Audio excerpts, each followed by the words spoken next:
மாற்கு நற்செய்தி அதிகாரம் 8. 4000 பேருக்கு உணவளித்தல். அந்நாள்களில் மீண்டும் பெருந்திரளான மக்கள் கூடியிருந்தார்கள். உண்பதற்கு அவர்களிடம் ஒன்றுமில்லை. இயேசு தம் சீடரை வரவழைத்து அவர்களிடம், நான் இம்மக்கள் கூட்டத்தின் மீது பரிவு கொள்கிறேன். ஏற்கனவே 3 நாள்களாக இவர்கள் என்னுடன் இருக்கிறார்கள். உண்பதற்கும் இவர்களிடம் எதுவும் இல்லை. நான் இவர்களை பட்டினியாக வீட்டிற்கு அனுப்பிவிட்டால் வழியில் தளர்ச்சி அடைவார்கள். இவர்களுள் சிலர் நெடுந்தொலையிலிருந்து வந்துள்ளனர் என்று கூறினார். அதற்கு அவருடைய சீடர்கள், இப்பாலை நிலத்தில் இவர்களுக்கு போதுமான உணவு அளிப்பது எப்படி என்று கேட்டார்கள். அப்பொழுது அவர் அவர்களை பார்த்து, உங்களிடம் எத்தனை அப்பங்கள் உள்ளன என்று கேட்டார். அவர்கள் 7 என்றார்கள். தரையில் அமர மக்களுக்கு அவர் கட்டளையிட்டார். பின்பு அந்த 7 அப்பங்களையும் எடுத்து கடவுளுக்கு நன்றி செலுத்தி பிட்டு பரிமாறும்படி தம் சீடர்களிடம் கொடுக்க அவர்களும் மக்களுக்கு அளித்தார்கள். சிறு மீன்கள் சிலவும் அவர்களிடம் இருந்தன. அவற்றின் மீது அவர் ஆசை கூறி பரிமாறச் சொன்னார். அவர்கள் வயிறார உண்டார்கள். மீதியாய் இருந்த துண்டுகளை 7 கூடைகள் நிறைய எடுத்தார்கள். அங்கு இருந்தவர்கள் ஏறக்குறைய 4000 பேர். பின்பு அவர் அவர்களை அனுப்பிவிட்டார். உடனடியாக தம் சீடருடன் படகேறி தல்மனுத்தா பகுதிக்கு சென்றார். அடையாளம் கேட்டு சோதித்தல். பரிசேயர் வந்து இயேசுவோடு வாதாட தொடங்கினார்.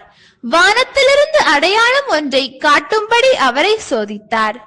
அவர் பெருமூச்சு விட்டு, இந்த தலைமுறையினர் அடையாளம் கேட்பதேன்?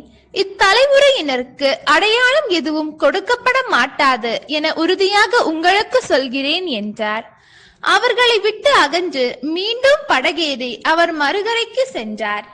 பரிசேயர் ஏரோதியரின் புளிப்பு மாவு. சீடர்கள் தங்களுக்கு தேவையான அப்பங்களை எடுத்து செல்ல மறந்து விட்டார்கள். படகில் அவர்களிடம் ஓர் அப்பம் மட்டுமே இருந்தது. அப்போது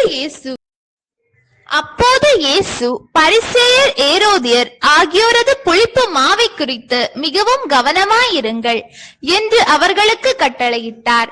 அவர்களோ தங்களிடம் அப்பம் இல்லையே என்று ஒருவரோடு ஒருவர் பேசிக் கொண்டிருந்தார்கள்.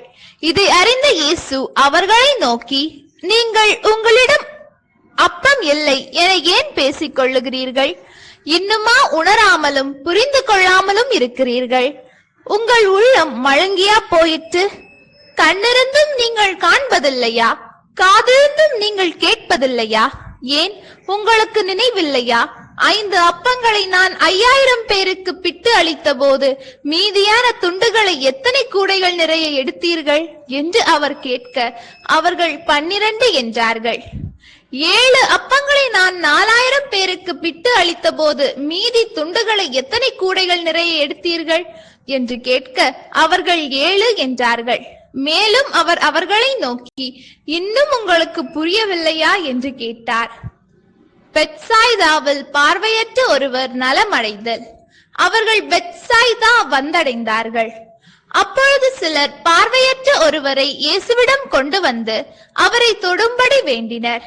அவர் பார்வையற்றவரது கையை பிடித்து ஊருக்கு வெளியே அழைத்து சென்றார்.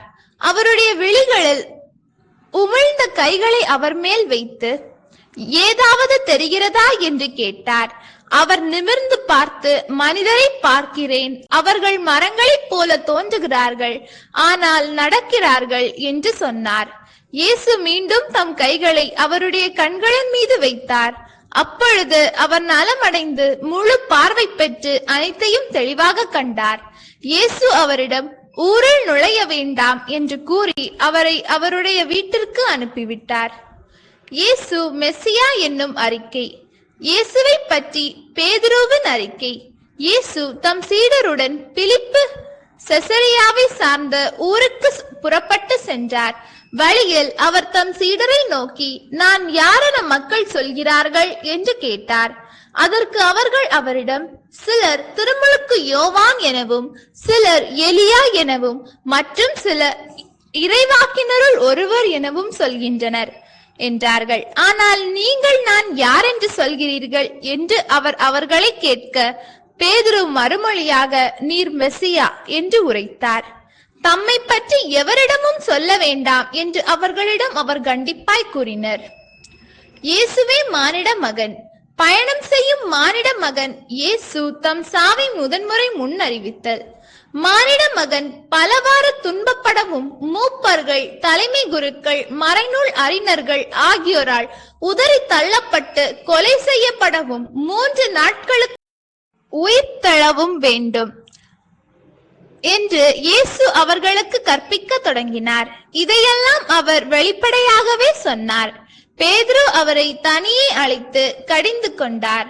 ஆனால் இயேசு தம் சீடர்கள் பக்கம் திரும்பி பார்த்து பேதுருவிடம், என் கண்முன் நில்லாதே சாத்தானே, ஏனெனில் நீ கடவுளுக்கு ஏற்றவை பற்றி எண்ணாமல் மனிதருக்கு ஏற்றவை பற்றியே எண்ணுகிறாய் என்று கடிந்து கொண்டார்.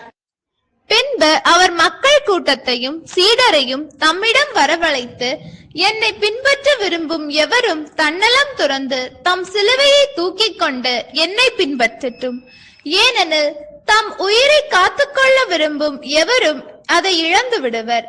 என் பொருட்டும் நற்செய்தியின் பொருட்டும் தம் உயிரை இழக்கும் எவரும் அதை காத்துக் கொள்வர். ஒருவர் உலகம் முழுவதும் தமதாக்கிக் கொண்டாலும் தம் வாழ்வையே இழப்பாரெனில் அவருக்கு கிடைக்கும் பயன் என்ன? அவர் தம் வாழ்வுக்கு ஈடாக எதை கொடுப்பார்?